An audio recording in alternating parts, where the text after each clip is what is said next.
ఉంటుందంటారా? యోసేపు ప్రాణం క్షేమంగా ఉంటుందంటారా? ఉండదు.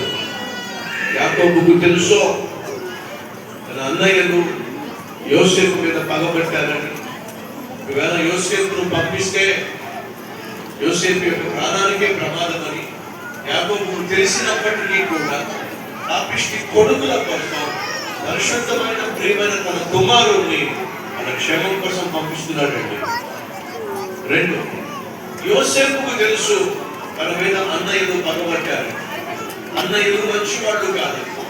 ఒకవేళ తాను కనుక అన్నల దగ్గరకు వెళితే, ఒంటరిగా వెళితే యోసేపు ప్రాణానికి ప్రమాదము అని యోసేపు తెలుసు. ఎగ్జాక్ట్ గా దేవుడు ఇదే చేశాడు. మనం అందరం కూడా ఈ భూమి మీద ఇష్టానుసారంగా జీవిస్తున్నాం, దేవుడికి వ్యతిరేకంగా జీవిస్తున్నాం.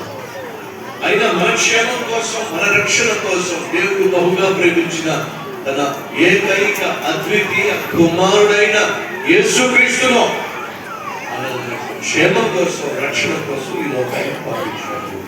ఆ తండ్రికి తెలుసు తన ప్రియమైన కుమారుడిని మన క్షేమం కోసం పంపిస్తే మనం చంపేస్తాము అని తెలిసినా సరే దేవుడు కుమారుడు